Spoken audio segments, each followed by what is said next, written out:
Bonjour à tous, je suis Émilie du blog Parents Voyageurs. Chaque semaine, on va parler voyage en famille, mais aussi nous allons partir à la rencontre de certaines familles inspirantes. Alors installez-vous confortablement et bienvenue dans ce nouvel épisode.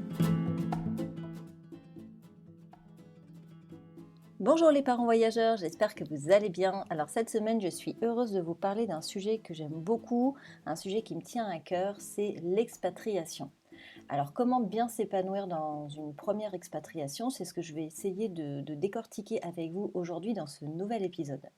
Alors, partir vivre à l'étranger, ça peut être vraiment une expérience incroyable, comme une expérience totalement bouleversante. Déjà, ça dépend si c'est un départ qui est contraint et forcé ou s'il est choisi en famille, avec son conjoint. Il faut savoir que lorsqu'on se déracine de son pays, cela provoque vraiment des montagnes russes émotionnelles.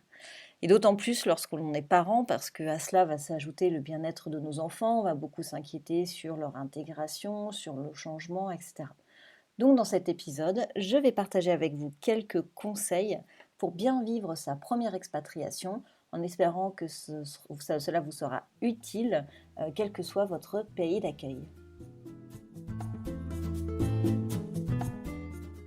Alors la première chose que je pourrais vous conseiller pour bien préparer votre première expatriation, ça va être de préparer son départ. Alors effectivement, ça dépend vraiment beaucoup de choses, hein. Si c'est une opportunité professionnelle et que vous partez comme ça à la va-vite, ou si vous avez quand même quelques mois devant vous avant la date fatidique. Je vous conseille vraiment de profiter de ce délai pour bien vous préparer physiquement de par le déménagement, etc., mais psychologiquement. Pour moi, préparer un déménagement correctement, c'est aussi déjà l'assurance de mieux s'y retrouver après. Ça permet par exemple de prendre que l'essentiel, vous allez pouvoir vendre votre superflu, parce que quand on arrive dans un nouveau pays, dans une nouvelle maison, on ne sait pas trop ce qui nous attend, et le fait de partir avec énormément de choses, d'objets inutiles, derrière, ça peut nous compliquer un petit peu la vie parce que, par exemple, je vois ici à Madrid, les loyers sont assez chers et effectivement, louer des mètres carrés pour stocker du meuble inutile, c'est pas forcément rentable. Donc, faire le tri dans les meubles, dans ce qu'on veut emmener, pas emmener, pareil dans les affaires, ça permet vraiment par la suite d'être beaucoup plus serein euh, quand on cherchera un logement, par exemple. Alors, dans la préparation de son départ, il y a aussi le fait de prendre le temps de la réflexion sur l'endroit où on veut vivre, bien regarder les logements, bien choisir les écoles des enfants. Voilà, dans la préparation du départ, il y a tout cet environnement que vous allez créer et que vous allez choisir. Quand on part à la va-vite, souvent, forcément, on n'a pas le choix, on n'a pas le temps, on prend tout ça et après, on change de quartier, on déménage, etc. Si vous avez le temps, je vous conseille véritablement de prendre le temps de choisir l'école des enfants, faire des visites virtuelles, parler avec les personnes, demander des avis, etc. Pour moi, c'est quand même assez important dans le sens où quand vous allez être une fois sur place, vos enfants seront dans une école que vous avez choisie. Vous allez un peu moins subir en fait cette partie-là parce que tout ça aura été préparé en amont. Idem pour le quartier, même si tant qu'on n'y vit pas, on ne peut pas savoir si ça va nous plaire, mais essayez de vous renseigner un maximum sur l'endroit où vous allez vivre et votre futur environnement. C'est vraiment un véritable stress en moins que de préparer et d'anticiper toutes ces actions-là. Ensuite, dans la préparation du départ, pour moi, il est important de prendre le temps de faire une fête de départ avec ses amis, sa famille, rendre visite à la famille éloignée, vraiment de faire un départ digne de ce nom, de fêter ça, de marquer le coup, parce que je trouve que voilà, on se recharge en énergie, on a profité d'eux avant de partir, parce qu'après on ne sait pas vraiment quand est-ce qu'on va revenir, notamment quand il y a une pandémie par exemple. Et puis ça dépend de la distance du pays, etc. Donc vraiment profiter au maximum du temps avec eux pour pas avoir l'impression de partir à la hâte et d'avoir manqué ça. Donc c'est peut-être un détail, c'est peut-être un peu futile pour certains, mais nous on a beaucoup apprécié le fait de faire une grosse fête avec nos amis avant le départ. Ça nous a reboosté en énergie et on est parti, on va dire, serein. Et enfin, pour préparer son départ, je pense qu'il est important de se donner le temps pour nous approprier le projet. Ça nous laisse le temps de nous projeter dans ce changement. En plus, avec les enfants, on peut prendre le temps de les préparer aussi. Si besoin, on peut prendre des cours de langue, si on change de langue, de regarder des films ou des dessins animés dans leur future nouvelle langue. Il y a vraiment, en fait, la notion de se mettre déjà en perspective de ce changement. Et ça, ce temps-là, psychologiquement, émotionnellement, je trouve qu'il est important parce qu'on fait une transition en douceur et en fait, le projet vient tout doucement, il ne nous envahit pas du jour au lendemain et le changement, il n'est pas brutal. Donc ce temps-là, en fait, la préparation, ça va vous permettre psychologiquement de vous y préparer et préparer vos enfants et toute votre famille d'ailleurs. Donc si vous avez le temps, en tout cas, de bien préparer votre départ, c'est vraiment ce qu'il y a de mieux à faire.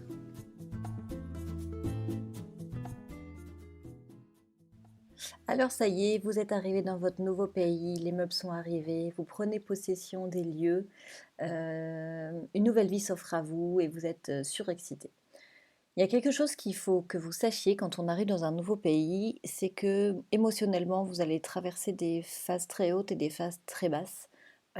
Et dans ces phases très basses, il y a notamment en fait l'isolement qui à un moment donné va arriver, peut-être pas au début, peut-être au bout de 3 mois, 4 mois, 6 mois, peut-être une fois que le rush du déménagement sera passé, mais à un moment donné, vous y passerez, c'est quasiment systématique. Sauf si vous arrivez et que vous êtes tout de suite dans une communauté avec des francophones et que tout de suite vous êtes dans un espèce d'environnement avec un réseau social très fort. Si ce n'est pas le cas, il faut savoir qu'à un moment donné, cette solitude va être là et va peut-être vous peser. Donc ça va être très important d'éviter de s'isoler et tout de suite, quand vous arrivez, de commencer à travailler votre réseau. Parce qu'on le sait tous, se faire des amis, des vraies relations, ça prend du temps et il vaut mieux commencer tôt. Quand on arrive dans un nouveau pays, on est tout d'abord très pris par les enfants, le bien-être des enfants, faire en sorte qu'ils soient bien à l'école, acheter tout ce qu'il faut pour la rentrée. Ensuite, il faut s'occuper des papiers, les assurances, mettre Internet, changer les compteurs d'eau, nanani, nanana. On se retrouve vite avec une montagne de choses administratives qui, au départ, rempliront vos journées.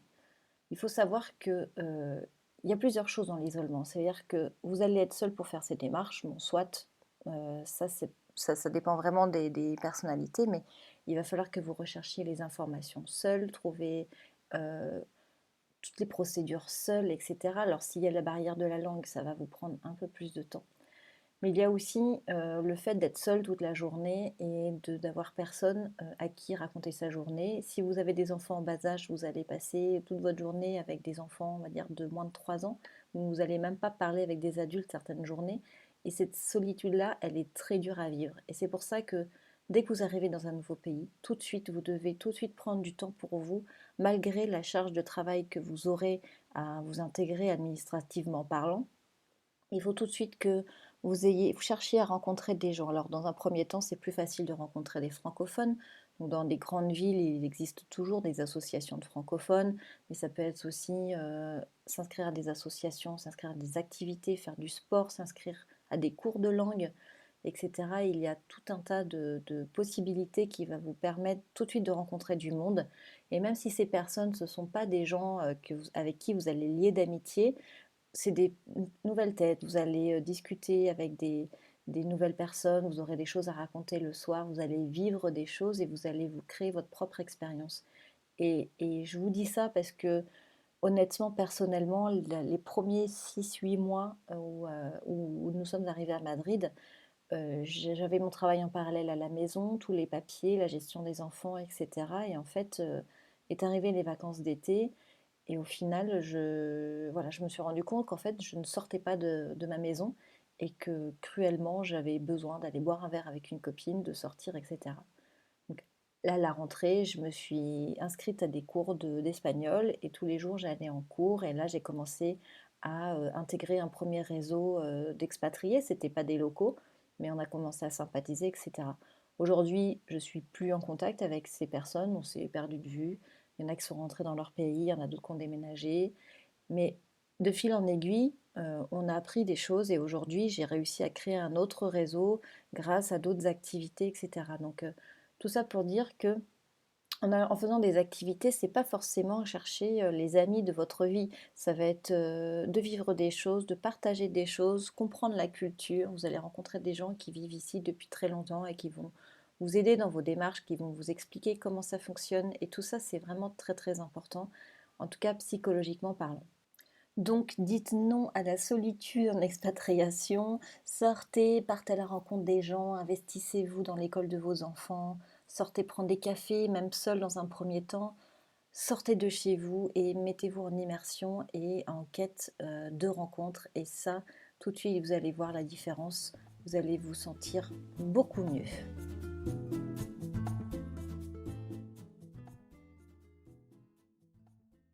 Alors le troisième conseil que je peux vous donner, c'est de garder le contact avec vos proches. Alors aujourd'hui, on vit dans un monde ultra connecté, nous avons énormément de moyens de communication pour rester en contact avec ses proches, les appels en visio, FaceTime, les groupes WhatsApp, Messenger, etc. C'est vraiment important de les utiliser, même si vous souhaitez ne pas être trop connecté, être tout le temps votre téléphone à la main, etc. Pour moi, garder le contact avec ses proches, c'est essentiel, primordial. Ça permet d'être quelque part encore un petit peu avec eux en France, d'être au courant de l'actualité, de ce qui se passe, de la vie de vos amis, etc. Donc n'hésitez pas à être ultra connecté, surtout au début, parce que vous allez avoir besoin et l'envie de partager. Donc profitez-en et abusez-en au maximum. Alors ce qu'on a mis en place, nous, depuis décembre dernier, on a mis en place auprès de nos parents l'envoi mensuel d'un journal de famille en fait. Donc nous passons par l'application Neveo.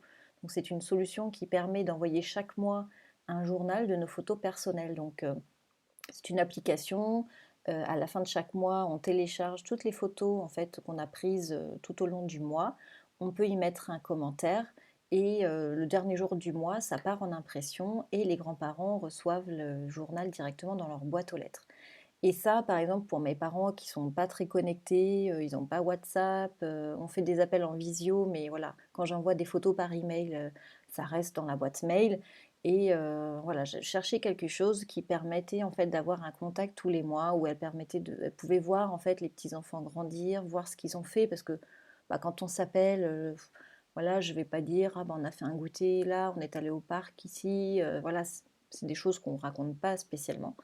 Donc dans le journal, en fait, voilà, je prends des photos dans mon quotidien, je mets un petit commentaire et ça lui permet en fait d'avoir une visibilité un peu globale de ce qu'on fait, de voir les enfants grandir, de donner des nouvelles de manière simple.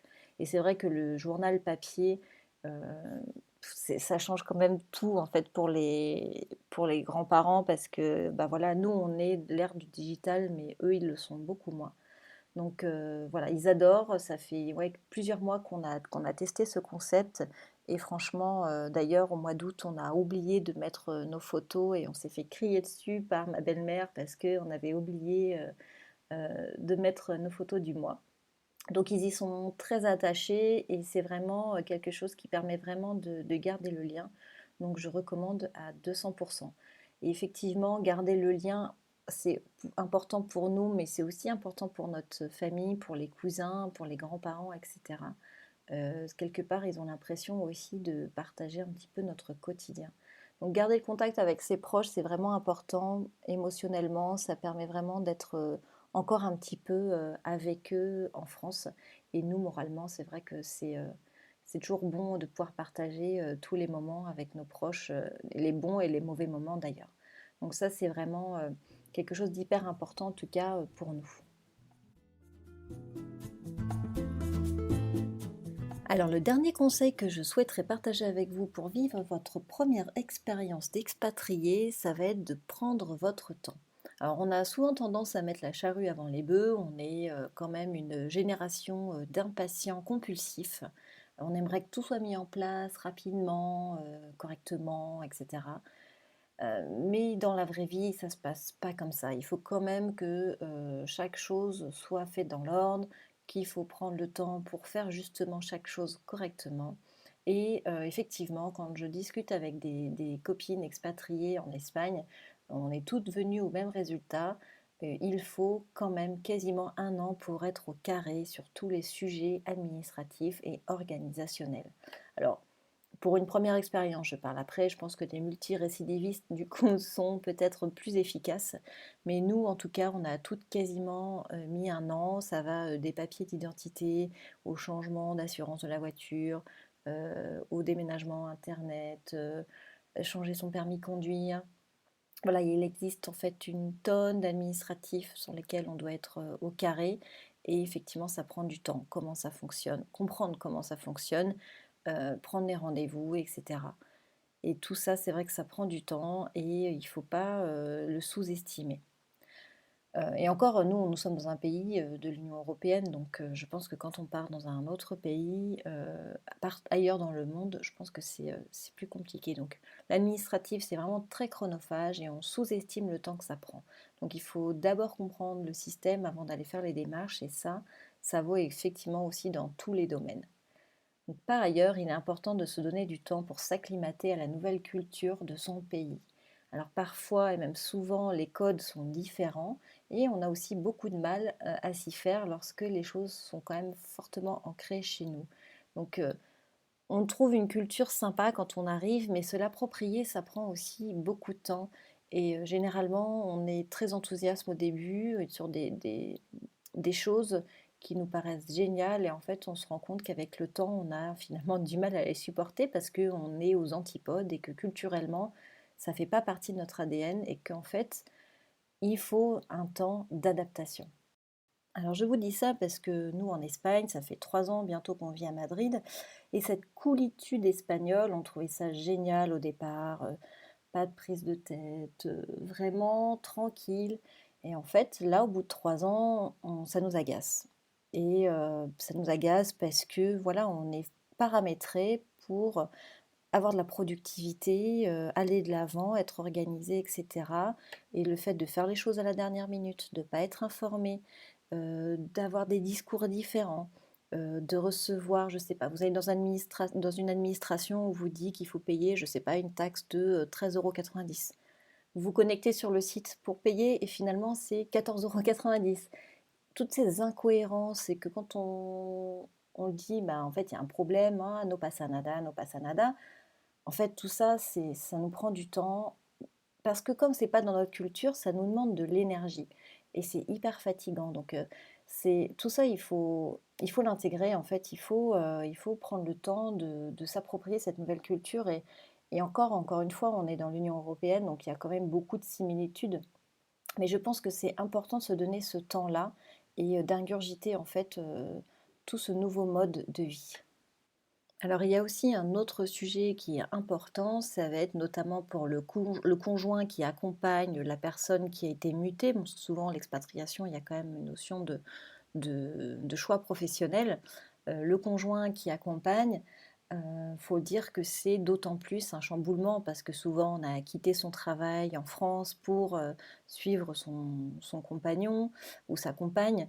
Donc c'est aussi une étape où bah, il faut aussi pouvoir enfin, il faut surtout prendre le temps en fait d'accuser le coup, en fait, se dire qu'on a quitté une situation peut-être confortable ou un métier que vous adorez et pour recommencer à zéro dans un nouveau pays, peut-être que ce métier-là, vous ne pouvez pas le faire dans le pays dans lequel vous vivez et il faut prendre le temps en fait de gérer ça, de gérer cette transition professionnelle, de se retrouver un nouveau challenge professionnel et ça, malgré tout, ça prend aussi énormément de temps et il faut vraiment réussir à mettre des choses en place assez rapidement pour, ben, en fait, parce que finalement, c'est un cercle vicieux tout ça. On sent la solitude, on se sent pas, on se sent inutile et du coup, on tombe dans un cercle vicieux qui est négatif. Donc, tout de suite, il faut se prendre en main et commencer à travailler un projet qui peut être professionnel ou non, ça peut être se lancer dans une passion, ça peut être se former sur autre chose, mais tout de suite se mettre dans une démarche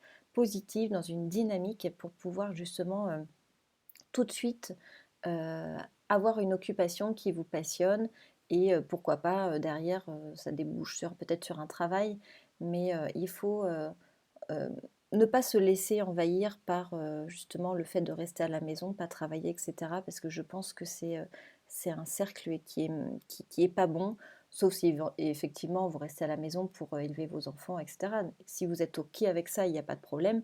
Mais par contre, si vous cherchez un job et vous savez que la tâche ne sera pas simple, ne vous découragez pas et allez-y petit à petit. D'abord en apprenant la langue, en faisant certifier peut-être vos diplômes, en travaillant sur votre réseau, etc. etc. Donc il faut, ça c'est quelque chose qui prend du temps et trouver un travail à l'étranger, bah, c'est pas si simple. Donc il faut pas mettre la charrue avant les bœufs et il faut vraiment travailler son projet en profondeur pour pouvoir par la suite avancer tranquillement.